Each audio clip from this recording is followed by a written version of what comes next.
So our key finding number 5 talks about dental insurance, and the cost of dental insurance is cited as a key barrier to proper oral health. 60% of Americans who've not visited a dentist in the past year say the cost of dental insurance is one of the primary reasons that they don't visit the dentist.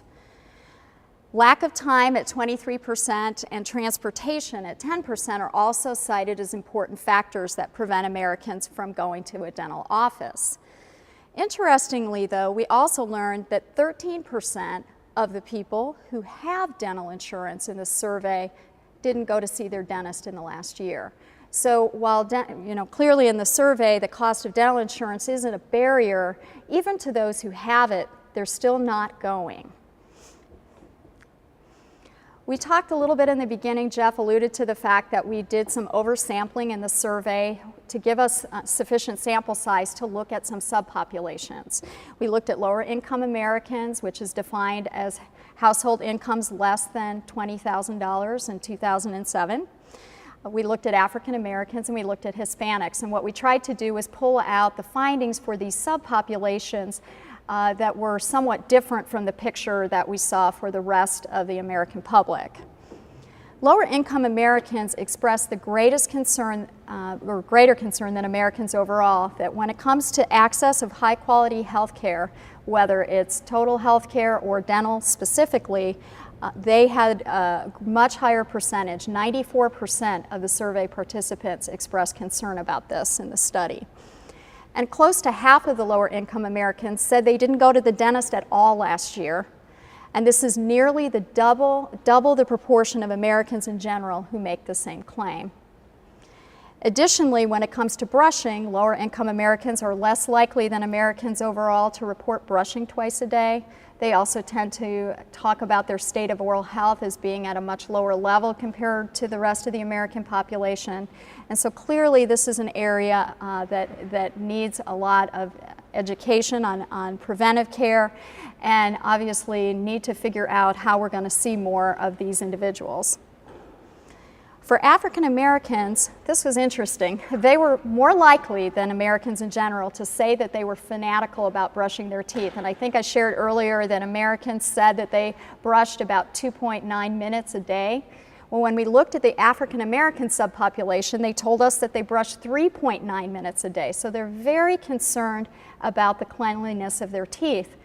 The thing that's a little bit concerning or puzzling to me is at the same time, they're more likely to report that they don't floss, and they had 16% of the survey respondents say that they didn't floss, compared to the 10% that we saw for the total population.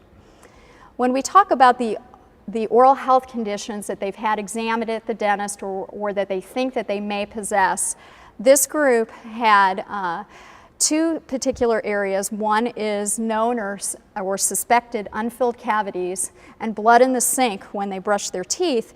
Each of these were reported by 1 in 5 or more African Americans in the study, and that was significantly higher than the rest of the American population. When we looked at Hispanics, fewer than half of the Hispanics report visiting the dentist at least twice in the past year.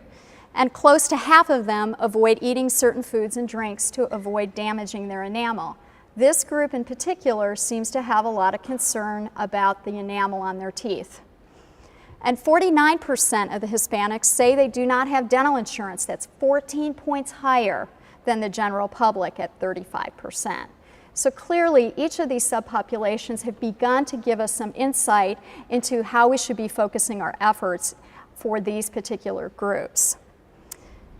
And so I'm going to turn it over to Dr. Cooper again to talk about what our recommendations are coming out of the learnings that we've gotten to date.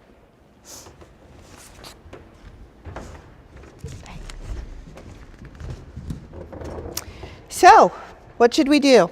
What are the key indications? What actions need to be taken? Well, we need to remind people through things like this and in other ways that to keep their smiles healthy, prevention is absolutely key.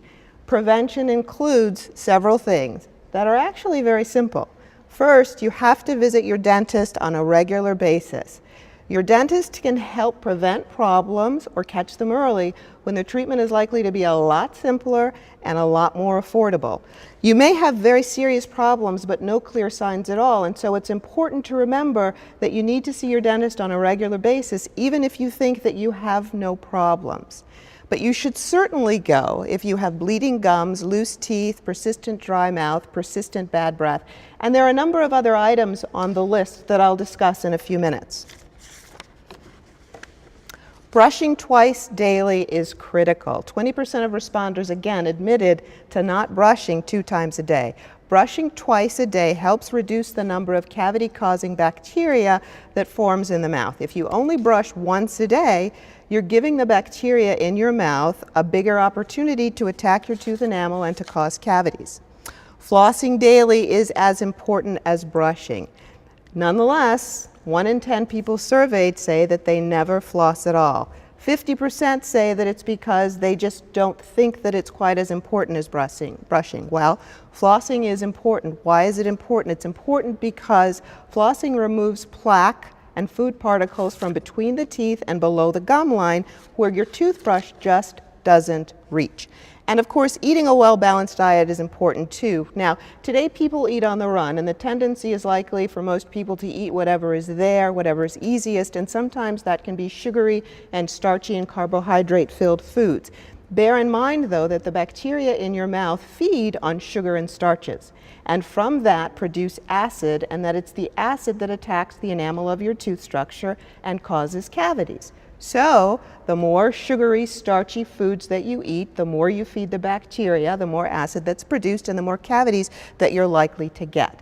The key then is to limit foods and beverages that are high in added sugars and to limit between meal snackings. Now, I said earlier that there are some clear indications of when to go to the dentist. But remember, again, having some sign, some pain is not the only reason to see a dentist.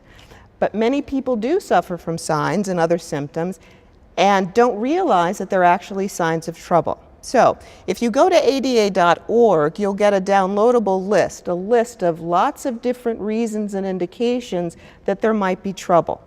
Some of these things include teeth that are sensitive to hot and cold, gums that are puffy and or bleed when you brush or floss. Many people think that that's normal. We need to remind them that it's absolutely not normal and may be signs of trouble. Pain or swelling in your mouth, face, or neck, difficulty chewing or swallowing if your mouth is dry. That may be an indication that something is going on systemically that your dentist can help identify.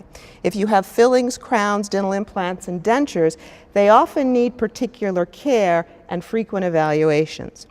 If you have persistent bad breath or a bad taste in your mouth, again, that can be a sign of problems with your gums. It can also be a sign that maybe there's something systemically that needs to be evaluated as well. If you've noticed a spot or sore in your mouth that maybe doesn't feel right, doesn't look like, just doesn't seem to go away, see your dentist again right away, because that can actually be a sign of oral cancer.